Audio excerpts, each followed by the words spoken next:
What's going on, y'all? We are back with another episode of TGIF, and I know this looks weird as hell, right? Because y'all used to seeing Claudia's face when we opened up the show.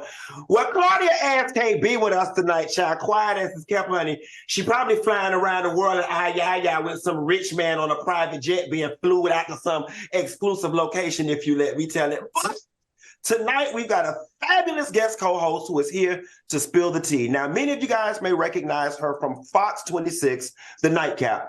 Please welcome Carolina Sanchez.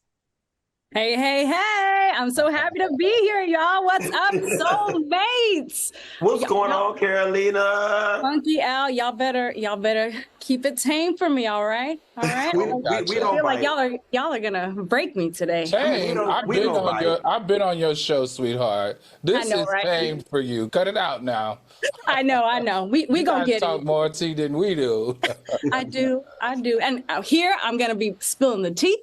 And we're going to be breaking down the biggest headlines in news and social media. So you already know the drill. Sit back, relax, and let's sip this tea. But guys, how are y'all doing? How are we doing today? Al, you under the weather? You know, I'm fighting a little bit of a cold, COVID, whatever. I'm actually sipping tea. Real. I am sipping real hot tea, like for real. That and chicken broth. So let's just hope I can get to the end of the show. But I got you. You're going to make it. You're going to make it. Funky and I are going to make sure you make it. Funky, how we doing over there? You had a gentleman caller. You was kissing him and he left you with that nasty woman's disease. You know what? Cut it out. Cut it out, please. No, I wish. Okay. Carolina, I'm over here drinking tea and Tito's. Tea and Tito's? Is this like Tito's tonight? Like actual sweet tea with Tito's? Yes, the Tito's. Hey, I mean, if that sounds like you're going to have bubble guts. Well, that'll make two of us, according to what you was telling us before the show started. Oh, no. All right, we're not going to talk about poop right now, okay? Let's go ahead and get into these topics, okay? So the Erica Mena situation, we have an update, fellas. So y'all know the backlash she got after she called Spice a monkey and then a blue monkey. Like, let's clarify the fact that she did say monkey before she said blue monkey. Well, she's now issuing a public apology saying that she, quote, I deeply regret my insensitive comments and want to humbly apologize to anybody I hurt or offended for my thoughtlessness. All right, well, that didn't end there. She kept saying, as a woman of color and the mother of 2 Black children, I want to make it clear that my use of that word was not in any way racially driven. All right, I got to know, Al, what are you thinking about this apology? Well, I'm going to tell you, it was a very, very well-written apology, but I have to say, it was all perfect until towards the end. If you read the entire apology, she insisted that Spice owes her an apology as well. And when the conversation turned to her wanting an apology from Spice, I knew she still had not learned her lesson for using that word monkey and using the word blue monkey. So for this, I'm going to say it's performative at best, but very well written and nicely presented. But you can't give an apology that's sincere and but have a but. Have a but or but Spice needs to apologize to me or Spice needs to apologize to me. That's not how this works, Erica. If you're really sincere, just issue your apology and turn the page. You're doing too much. You might want to take a chapter out of what's his name's book and stay out of the media for a year. Let us forget about this fiasco. Let us turn the page so you can come back to work. I know that's right. Funky, what are you thinking? Multiple things, right? So I do think that there is a world where you can issue somebody an apology, but still be mad at them for what they said and still want one in return. I mean, we're not going to pretend like what Spice said to her was not low and did not hurt her feelings. Now, I said this on one of my YouTube videos. To be honest with you guys, Erica gives me, she didn't even graduate high school. I don't know if she did or not. Erica does not strike me as academically sound enough or worldly enough to even understand the historical racial context of the word monkey. I'm being honest, and I'm not capping for her. I asked this question before. Is there a world where she looked at Spice and honestly thought the girl looked like a monkey or some type of zoo animal? And I do, contrary to popular belief, I do believe Erica when she said that it was not racially driven. I think hold on, Q. Hold on now. That would be okay if this was her first offense. This is not Erica's first offense of calling somebody a monkey and getting her ass handed to her in the blog. So she knew. On national television. Okay. Her and Evelyn Lozada, she saw Evelyn Lozada get her ass handed to her for calling people monkeys. Those two young ladies know what that word means, and they know when they use it, the effect that it has on our community. I'm never going to allow her to get away with that one. All right, well then I stand. Shut up. I stand corrected. I stand corrected. The bitch did know what it meant, or whatever. But she knew what it meant then. Hey. Do you think because she's an Afro-Latina, she felt like she could get away with it? Because she's Dominican? I think in popular culture, lines do get blurred between the Latino community and the African American community sometimes, because when we're cool, everybody can use the N-word. Everybody is my N this, my N that. But then when it becomes a fight situation, then there's a separation. Nah, you're not black enough to be doing that. So most definitely that could be part of it. Right. But she knew what she was doing. Yeah, Akoya. Yeah. All right, we're going to move on to this next headline. Actress Taryn Manning is back in the news. She's one of the stars from Orange is the New Black, and she is defending Danny Masterson. He was just sentenced to 30 years for raping 2 women. Now, we just got backlash on Mila Kunis and Ashton Kutcher for this same thing, but let's take a look at what Taryn had to say. There's no human on this planet that doesn't deserve to have the best life and to be happy and free, because you are made in the image of the good Lord. My friend Danny going to prison for 30 years. Yeah, he made a mistake, but everyone just keep going. Just keep crucifying him as if he's not already suffering. He gets it. He got it. Leave him alone. Can y'all believe this? What do you think? Just because he's got a 30-year sentence, he's been convicted, and he's already going to the slammer, he shouldn't be piled on anymore? There's so many levels to this story. Number one, this had the Scientology was a part of this, right? One of the mother's accusers was in Scientology. He was in Scientology. He used Scientology to allegedly drug and rape some of these women, right? Allegedly. 2 of them were found guilty, 1 was not. One mother even stopped talking to her daughter because she brought these charges against him. My thing is this, Taryn, you can support a friend, but don't deduce or reduce the victim's stories to a mistake. He made more than a mistake. A mistake may be one time, but raping 3 women, using your influence as a Scientologist to get them to do drugs and to sexually assault them is beyond just a mistake. Can you imagine all the trauma you're asking these women to just pretend like it didn't happen? It took them 20 years to get this justice. Nah, he needs to go to jail and he needs to serve his time without all of this empathy from you, Taryn. Absolutely. Funky, what are you thinking? Well, I'm going to go to the comments really quick. Jade said Taryn is a drug addict. And you know what, y'all? We saw that a few weeks ago when she got on the Instagram Live talking about she ate that man booty and she was down to the place about to buy him a boat and mad with his wife or whatever. So we know that something is not right about her. But Taryn, after being embarrassed by that man, his wife, and your booty eating, I'm just surprised that this is the hill you would choose to die on, right? If we didn't learn anything from Sharon Osbourne and Pierce Brosnan, when your friends do something wrong, I get it. We want to ride for our friends. We want to show our friends that we got their back. But bitch, you do that behind closed doors, mama. All right? Al, I love you to death. But if it comes, you do some funny shit, I'm going to be like, friend, I'm going to call your ass collect from prison and be like, friend, I got you. But I'm not about to ruin my career trying to ride with you. And you did something wrong. And please, listen, you can, your friend can be a serial killer and you can still love him. You know what I'm saying? And I'm not mad with Ashton, Mila, or Taryn for loving their friend and not wanting to see their friend in prison. Excuse me. But to shit on the victims to support your friend is just wrong. That's absolutely not okay. Yeah. You can support your friend behind closed doors because obviously you built that relationship with them. Exactly.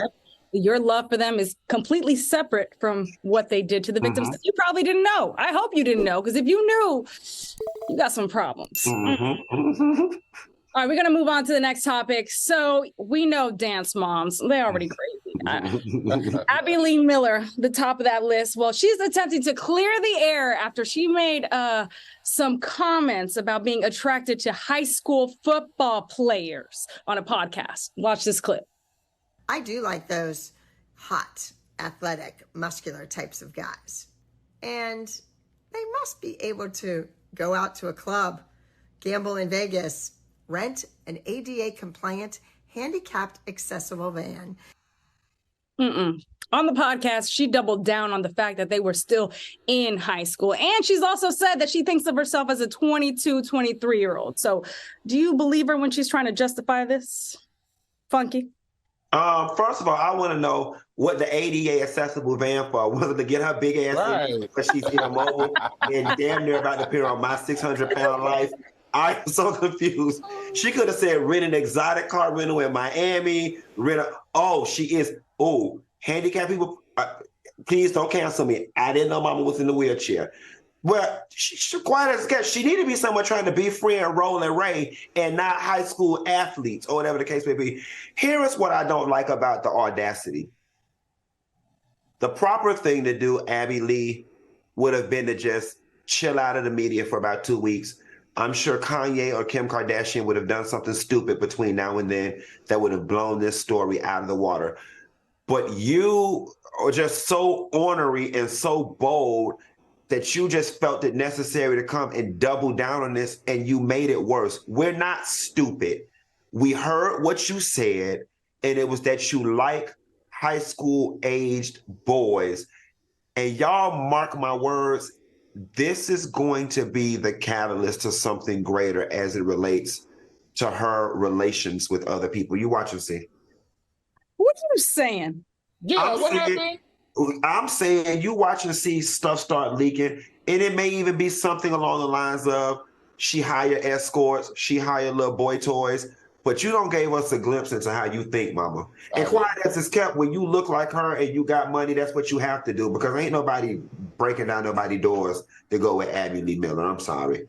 First of all, my whole thing is, where is the outrage? This is a 57-year-old woman preying on 14, 15, 16, and 17-year-old high school players. If this was a man talking like this, we would revoke him, we would cancel him, and he would no longer be able to do television and interviews anymore. Now, this is what I need to happen. The police, hello, police? The police, what Q say? The police people, they need to go over to her house, check and see if she's got little boys downstairs in the basement, go through her phone, go through her internet, go through her little, she's probably on history, one of those little apps. She's on those little apps and stuff. They need to make sure that this grown woman is not messing with little boys. That's what they need to do. They need to launch an investigation on that lady, because the way she said it with such ease and with such please lets me know that this is nothing new for her. Shame on you, Abby Lee. First of all, the legal age, I think she's in Florida now. The legal age in Florida is 18. And they not in high school at 18, I don't think. I think they graduating. Shame on you, Abby Lee. Shame, shame, shame on you. It'd be some big dummies. It'd be some big dummies in high school still at 18, Al. But Lynette Kelly said, keep that same energy that y'all have for R. Kelly. And LJ said, those be some big boys, but if they ain't over 25, I don't want them. Right? I mean, I have a 16-year-old who's playing varsity football. He looks like a grown man, but he is 16. He's got the mind of a 16-year-old. He is 16. Ain't no grown woman going to be able to be with my little boy because he's my little boy. Period, point blank, end of story. I will call the feds, everybody, every alphabet letter to come for your ass. So, that's right. But let me ask y'all this. Do y'all think Abby's brand was once upon a time super clean with the dance mom thing? Obviously, going to prison ruined that. Do you think she's now purposely taking up residence in this villain space? Well, she was a villain on the show. I watched it in the very beginning. She's always been like a little villain, and but it was still a family-friendly. Yeah, it was family-friendly. It was still very Disney-esque. But was it? I mean, she was coming for them little girls. She was critiquing them like. Yeah. What network was it on? A&E? Lifetime. Lifetime. That was still very. TLC. It was TLC, wasn't it? One of those. It was still very family friendly. that's a wrap for her. She done went to prison for investing the money. So I think her new thing is, and we see how reality TV works, I think her new thing is like the Omarosa approach. You know what I'm saying? Let me be the mean, outspoken. And obviously she's on this new reality TV show now called Villains. There's a market for it.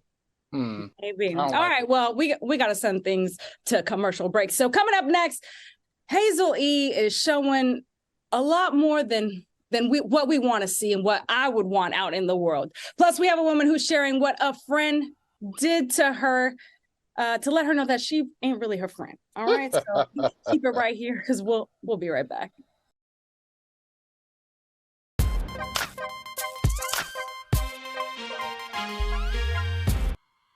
Welcome back to TGIF. I'm Carolina Sanchez, filling in for Claudia today because she is out on a PJ, according to my guy Funky. But I want to get into this first topic, y'all. Hazel-E. Now, I don't know if she was trying to post a thirst trap or she just felt sexy or she just wanted to be an empowered woman, but she ended up showing her entire tampon string to the internet, okay? And someone had to write to her and they said, sis, your whole tampon is showing. And someone else asked why she didn't remove the post. I know I would be horrified as a woman, but Hazel-E doubled down and she said, because I'm a woman and we bleed once a month, bleep it, I'm a rebel. I don't know if I'm that big of a rebel. I mean, I would have deleted it. I don't think I would be showing my tampon string. I don't there's nothing sexy about it. There's nothing that a viewer gets from that. I don't think as a woman, I'm empowered by her showing off her tampon string. I'm like, damn, it sucks to be you right now going through your time of the month. But Al, what do you think about it? You know, I'm gonna let Funky talk about Hazel-E.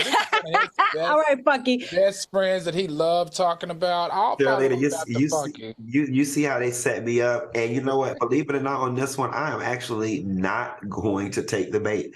I'm not going to take the bait. Listen, one thing that Hazel-E in this situation has in common with me is that deleted for what? The minute it went up, it got screenshotted and it's everywhere. So deleting it off of her feed, it truly is a hollow gesture. It's already there. And while traditionally nobody wants to see that for the most part, I'm going to rock with the fact that, you know, it's normal. Women do bleed once a month and they do have to use those products. And she is not the first or the last person who their friend or the public has known that they were on their cycle and that they saw the string. So, I mean, yeah, it's a funny thing to laugh at and it's a funny blooper. And you would think that in doing a pose like that, she would have been a bit more conscious, but I guess shit happens. Yeah, shit does happen. Bleeding happens once a month, but I don't think you need to just have it out. But I do agree. If it's out, somebody's already screen recorded it, you might as well keep it up. And I mean, I've gone to strip clubs and it's happened. I've been at a strip club and the girl's been dancing and the thing is falling out. So it's more common than we think. Yeah. Okay. All right. Let me tell you what's not common. Okay. A woman has revealed that she has been breastfeeding her husband since 2016. We're talking 6 years of breastfeeding her spouse, okay? She said, it's not a kink for us. It started as Alexander just helping me out when I was in pain, but it turned into more of an emotional bonding thing. Now, let me just let y'all know that I've been in that position of, oh my God, my tits are hurting, my baby's asleep and just won't suck this milk out and nothing will alleviate this. And I've had my boob in my husband's mouth, just hoping he would suck the milk out and he couldn't do it. And I wish he would. But to develop an emotional bond over years, me breastfeeding my husband, like he's not my baby. He's not my child. No, that's too weird for me. I mean, everybody do you, boo-boo, great, but no, that's not a party I'm going to join. Yeah, I think when she said that it was an emotional bond, that's when she kind of messed up a little bit because that makes it lactophilia, right? It's called lactophilia when you develop an emotional bond from your husband sucking the milk out of your breast. Like, this is natural kink then. I know. I think the two of them might want to, even though I don't think there's anything wrong with him helping her out, but the fact that they've developed an emotional bond over this exercise, the two of them may want to go talk to somebody about really what are the long-term effects of him helping her out by, helping her get the milk out. I'm laughing at our soulmates. Michael Gomez says his teeth gonna fall out, LOL. Anita Carter Forley says therapy is due for both of them. And LJ says kids don't breastfeed for 6 years. That's a grown ass man, and he don't need to either. Listen, guys, we all know when it comes to me and Al are probably the two most sexually liberal people on this show. You know, I'm just about down for just about most things. But I'm going to go out on a limb here and say this is just flat out unnatural, because this is not the way nature designed this to be. I mean, we don't see any other animals in nature, mammals, breastfeeding beyond formative years. It ain't in the Bible about no women breastfeeding no 30-year-old men's or whatever. This just feels a little weird. Monkey, formative years for your child, for your Right. offspring, not for Right. your partner. Right. No. There's no, just on a biological level, there's not enough nutrition in breast milk to sustain a grown man. Hence, that's enough right there for me to believe that's just not an activity that we need to be partaking in. Nope. All right, let's move on to this next one, which whistleblowers really do be revealing a lot. And the CIA has a whistleblower that is claiming that the CIA tried to pay off analysts to bury their findings that COVID-19 may have actually been leaked from a lab in, you guessed it, Wuhan, China. We saw those headlines. We saw those swirl around years ago. Well, now the whistleblower alleges that the agency wanted analysts to say that the virus jumped from animals to humans and didn't actually originate from a lab. And actually only one of those 7 said that it originated from animal to human. 6 of them were like, yeah, this probably came from a lab. So do you think that the CIA tried to hide those findings from the general public, or is this whistleblower just blowing smoke? I think he definitely did try to hide it. But the truth is, when Ratcliffe shared this information a long time ago, do you guys remember when Donald Trump was negative 11 points in the Reuters poll for how he was handling COVID? And remember, because his approval rating was so low, he was like, hey, it came from China. Everybody know it came from China. Well, he used that top secret information from Ratcliffe, who told him that this is probably the possibility. So to read this now just lets me know that Trump was telling the truth at that time, that there were clearly reports out there at the time during COVID that stated that it did not come from animals, but instead it originated in a lab. And he was calling it the China virus and Sure vilifying him for that, calling him racist. And now we find out it's coming from Wuhan lab. And my favorite was the Kung flu. See, here's the thing, Carolina and Al, I'm going to need y'all to help me out with this. The CIA, as I understand it, is an American governmental entity. The lab in Wuhan is in China. I would just be curious to know what vested interest an American entity would have in covering up a leak from a Chinese lab. What's the link? What do we get out of it? You know what I'm saying? By covering it up. That is what I'm more concerned about. I think for the most part, most of us kind of already was believing that this came from a lab somewhere in China. But let's go down to the comments. TV said, child, this ain't no tea. We've been believing that. I just said that. And Vanessa Hearn said, the people have died telling the truth about COVID. And Nabi said, you can't believe nothing from the government. Nabi, that's what it's starting to sound like. Well, I don't know about the government. I'm not going to delve into all that because I feel like some things are true, some may not, and we find out years later what it is. And even then, it might not even be true then. Who knows? But coming up next, Kelly Price is responding to all the naysayers, and she's bringing her whole bottom into it. And later, we find out why the Beverly Hills Police Department is catching some serious heat from a very well-known lawyer. So you stay tuned. We'll be right back.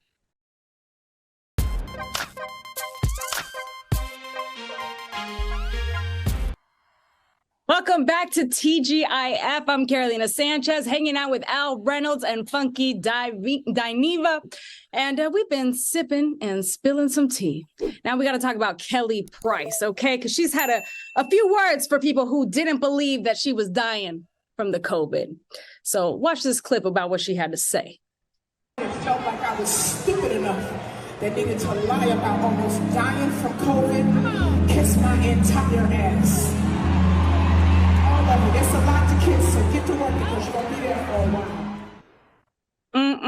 Her entire ass, and she's got a big one, okay? Kelly, let me go first. Kelly Price people. Come on, Funky, bring it. Kelly Price people. The first thing I need to say, Kelly, is that you need to find a chair big enough, wide enough, and oddly shaped enough to sit your big ass in, okay? Listen, the dispute was never about whether you had COVID or had you almost died. The dispute was where you had win at, okay? You had people all down to the CNN, baby, all down to the missing people registry. We was looking for you, Kelly, okay? And wherever the hell you was, two things is for sure. It had internet and it had food. Because when you came back, you had lost no weight, which means your ass was alive and able enough to see what all the hell was going on. We was looking for you. All right, Carly Russell, we was looking for you. And you still got up and you talking about all the wrong things. We know you had COVID. We want to know where you had win at. Yeah. Where you had win at. That's all we want to know, Kelly Price, where you had win at. And a simple, I took a break. You could be like Ralph Pittman from the Real Housewives of Atlanta. I took a sabbatical in Tampa. That was shut it down. I was at the Ritz-Carlton in North Carolina. Y'all, I was in a hotel room with my husband recovering. I'm sorry. That's what we're looking for. We're not negating the fact that you almost died of COVID. Hell, I had it 5 times. I almost died of COVID too. But no one reported you missing. No, I think you're still on a registry reported missing right now. He was down at the bar. She was down at the bar. He was down at the bar. He wasn't missing. Yeah, no, that's the issue. It's still an undisclosed location. And Where were you? Thing. Why? And it's the power play for me. What are you getting out of holding on to this information? It's making you infamous. You're getting nothing but negative press. But I'm starting to learn as I develop. Withholding information is a power play for people oftentimes. And I'm starting to learn that sometimes when people feel powerless in their lives, in their relationships, in their existence, that they try to exude power wherever they can. And that's the only psychological reason I can see that she's holding on to this so tightly. And although it's none of our business, you're a celebrity. You're used to lying. Lie to us. Just lie to us. Just say I was at a recovery center in Wisconsin. Right. Well, Al, I mean, do you feel like this brings into credibility whether or not she was actually dying from COVID? Well, Like, listen, I feel like Kelly definitely had some type of life-altering, incident when it came to this COVID thing. I don't think you end up on the missing person report and Crime Stoppers and all that for all this time if it was not some type of something going on. But I'm like, Q, look, if you really want this to go away and if you really want to turn the page, just tell us where you were and why we never heard from you. You know Al, what I'm saying? I was gonna say, we got a soulmate that said she went where that leg was. I bet she know where that leg is at. She probably know where Tamika Scott $30,000 at too. Right too, right? I think the issue with Kelly is like sometimes her math don't be mathing. And I think that's what we'd be upset with her about the most. Well, no, Al, she pretty good at math because she damn sure know how to count calories and subtract them too. Go on to the next thing, Kelly. No, in trouble. Funky, come on now. Come on. Ragging on her for the wrong things. Well, it's just she said been lying in our face and playing in our face off in the playback. Okay. All right. Well, we got to move on to Drake, okay? Because he was just in Texas and he is mad at security, boy, because a fan was able to get up on stage and give him a dap. And security was nowhere to be found. Take a look. Let me ask you a simple question. Y'all not doing security out here? Y'all not doing security? You're not doing security? Well, you slow as He said he was slow as fuck because he really was. Not until he said that did you see the security guard yank the boy down. Okay. This could have been bad. I mean, with all these musicians getting thrown cell phones, water bottles. I mean, Drake has had bras thrown at him, so he hasn't had to worry about it too much, but it could have ended badly. So what do you guys think? Should the security guard be fired? Has he been fired? Absolutely, he needs to be fired. Remember, this isn't the first time that Drake actually had a phone thrown at him a couple of weeks ago in Chicago. Remember, a fan threw a phone at him on stage. The thing that worries me about this is, do you guys remember that young lady from The Voice? What was her name? Christy Grimes. Remember, she got shot in the head and her chest in 2016 when she was in Orlando because of an excessive or an obsessed fan. That's what this kind of reminds me of. Like, that guy could have had a knife. He could have stabbed Drake or tried to stab Drake. He could have done a number of different things that could have harmed him. And the way that they were so lackadaisical about trying to even get him off the stage, to me, was a thumbs down. I think we've got to do better. And we talk about this on the show a lot. We got to do better with these security people working at these. Absolutely. And the fact that he had to call the attention to the security guard and say, hey, come on, pick up the pace. It could have been really, really bad. He could have, as you said, received a lethal injury. Right. You know what? Not only should the security guard have been fired, but if I was the touring agency, the management, that whole company, we would have to replace them with somebody else, because honestly and truthfully, you failed your one job. Your one job is to ensure nobody can get within striking distance of me or whatever. And like you said, luckily that this was a cool fan, but could have stabbed him, could have spit on him, could have threw anthrax on him, could have did a number of things. Not to mention the man was on stage. I'm expecting to see 3 or 4 people running to this guy. Right. I'll tell you what this man was down there doing. He was down there on Grindr. He was down there on Grindr. He was down there on Tinder. He was down there texting his baby mama.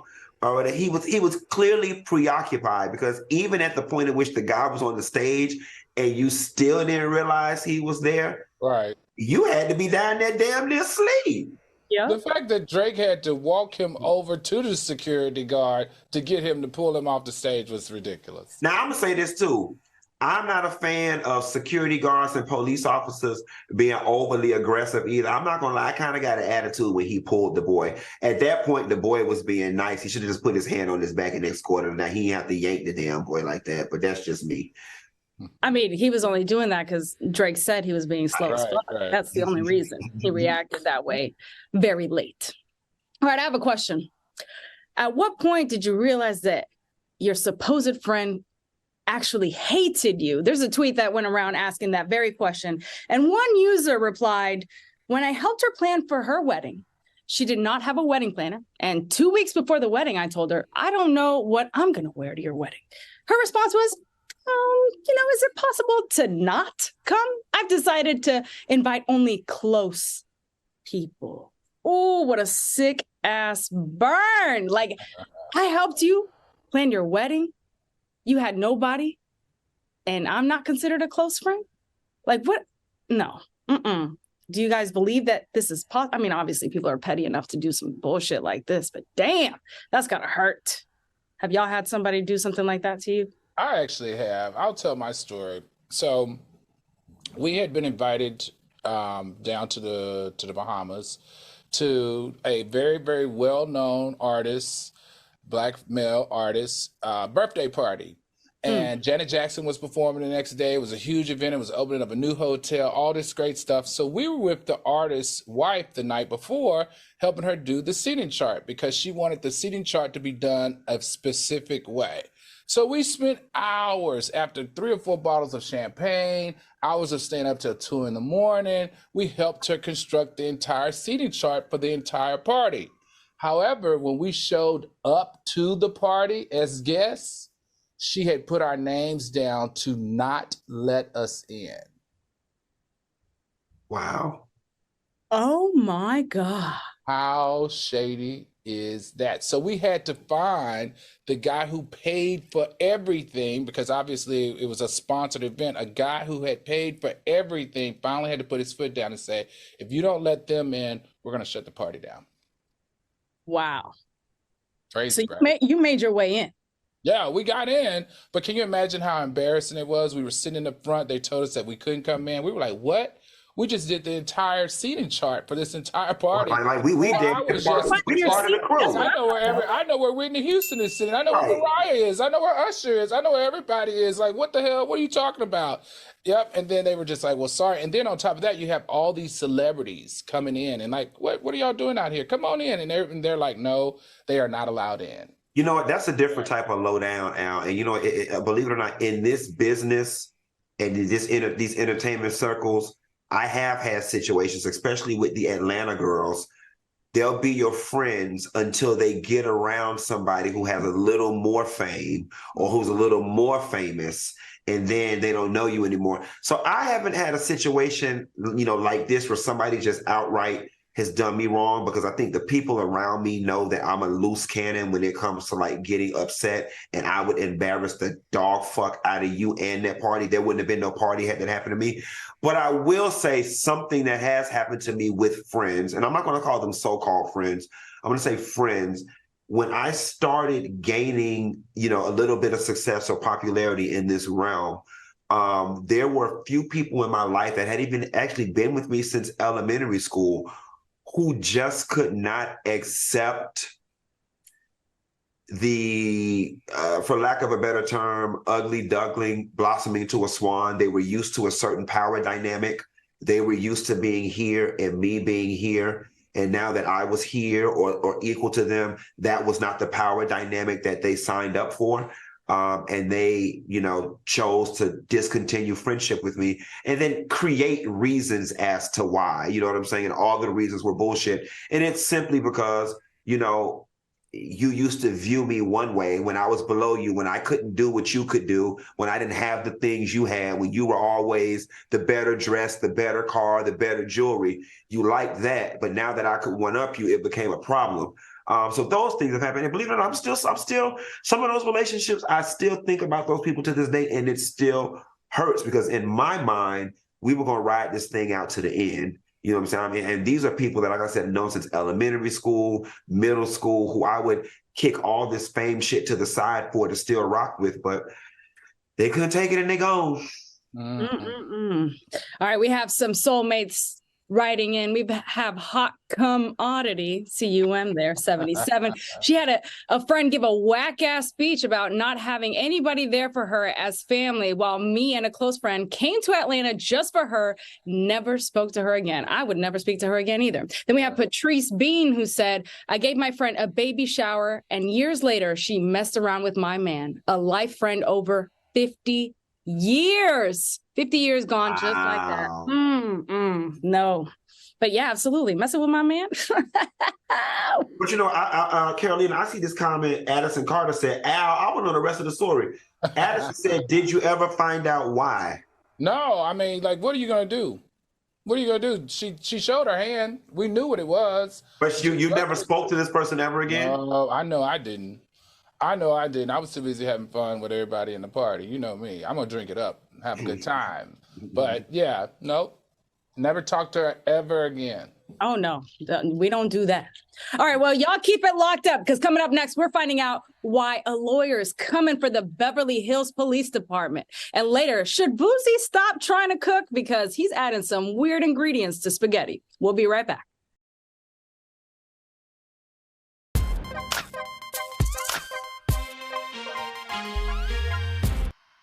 All right, welcome back to TGIF. We're going to get into some serious topics right now. So in the past 2 years, more than 1,000 Black people have been arrested, and only 2 of them have actually been convicted in Beverly Hills.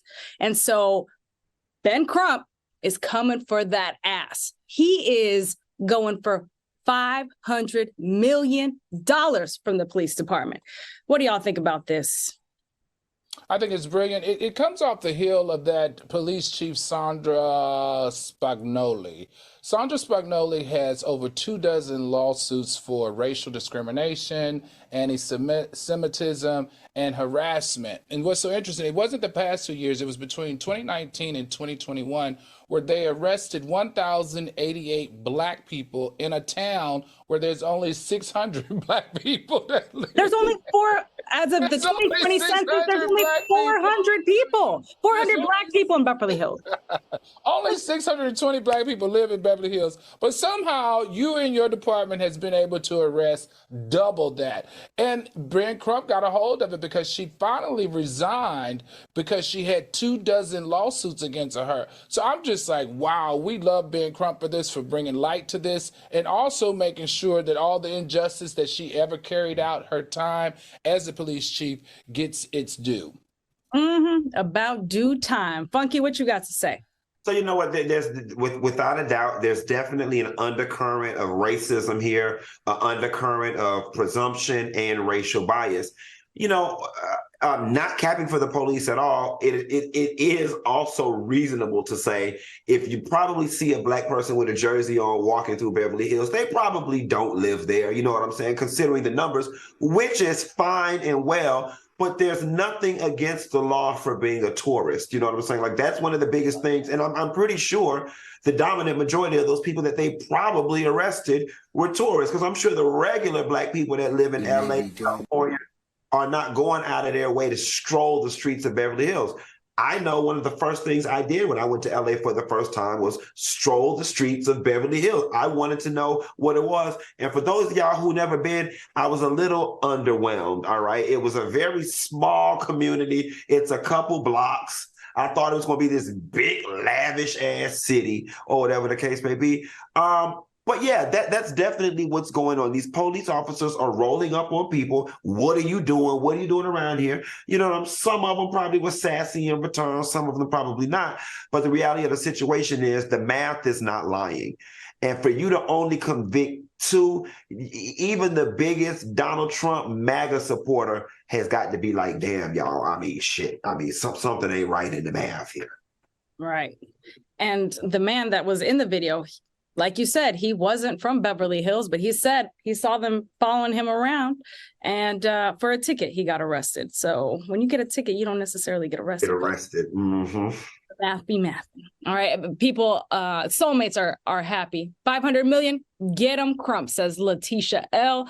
Carly Benov says, I'm here for it because now these people won't be able to vote, and that is the focus of the GOP. I don't understand that one. What does that mean? All right, we're gonna move on then. Let's talk about the YSL.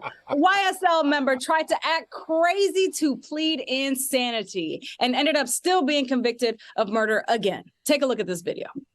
He may be doing just for the purposes of just drawing attention to himself, but of course, sir, as you are well aware, I'm duty bound to consider whatever it is you want to tell me, but your client's nodded in affirmance. He just has some extra movements that the court is noticing. Do I look insane doing this? Yes. Yeah. Okay, but y'all talking normal earlier. YSL Polo, you are not insane. I'm so sorry. Nice try. Nice try. You've already been convicted once. We're going to convict you again because nobody believes that tomfoolery. Yeah, I think this is what I thought was hilarious. Okay, y'all just follow me here. All right. His biggest problem was in acting this out, he was performing as an intellectually disabled person. Okay, he was performing as an intellectually disabled person, not like a person with a psychotic disease. And that's the difference between pleading insanity and the arm movements. I just can't get over. That's not the movement of somebody with a psychotic disease. That's the movement of someone who's intellectually disabled. And that's he was on the right track, but just the wrong disease. Funky, what are you thinking over there? You scheming with your finger. What you think? Listen, that lawyer is sitting over there embarrassed as all hell. That lawyer is sitting there like, Negro, this was not the script. Here's the thing that got me, and I don't know about you, he was already convicted for a previous life sentence anyway. So to be quite honest, I mean, I'm a person of math. I honestly wouldn't give a damn about the second one. I'm already doing life. So you might as well give me 17 more life sentences. I'm not going anywhere. So I don't understand. Maybe he thought he was going to be able to go to a padded room instead, and that would be better. Okay, well, I can see that instead of being put in gym pop. Okay, maybe so, but this is ridiculous. And but the bigger story is I just want this to be a cautionary tale to our Black boys out there that are growing up under this hip hop culture, this gang culture, this shoot 'em up culture. Like, it just never ends well, guys. It never ends well. You're going to end up dead and or in prison. That is the only outcome we have ever seen with that life. So y'all use YSL, whomever, as a cautionary tale to try to do right and be on the up and up. Yep. All right, let me tell you what you shouldn't do. You should not take photos of your partner while they're having a C-section surgery. You don't do that. But apparently Elon Musk did that with his ex-girlfriend Grimes. When you have a C-section surgery, they cut through 7 layers of your body. Okay, I went through a C-section and my husband told me of what it looked like, and I do not want any photographic evidence of that shared anywhere, taken, period. Like, no, that's disgusting. And for you to share it with family and friends without consent, no. She felt violated and upset, and rightfully so. All right, so brief comments because we got to go to break, folks. What's going on, Al? Funky? Any thoughts? He's the richest man in the world. She's not going nowhere. She did say that his Asperger's was acting up real bad, but trust me, he's the richest man in the world. She's not going to do nothing. Damn sure. That was my point. She stayed. I mean, when your husband is Elon Musk and you live in that life, you just have to make certain allowances. It's just called the cost, honey. It's the cost of doing business. All I would have did, I would have went around in all my luxurious Gucci and gold, and I would have cried myself to sleep.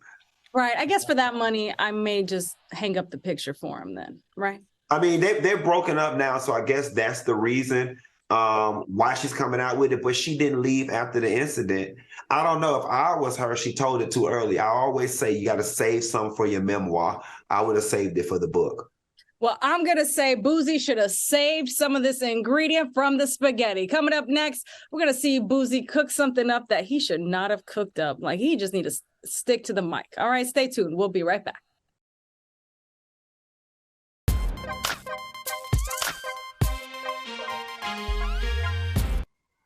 All right, y'all, welcome back. Boosie thought he was really throwing down in the kitchen, making that spaghetti, but instead, people were throwing spaghetti at him, okay? Because he went on Instagram Live, pouring up all this sugar into the spaghetti. You know how much sugar that is? That's how much you put in for your kids when you're making the Kool-Aid and they're very excited.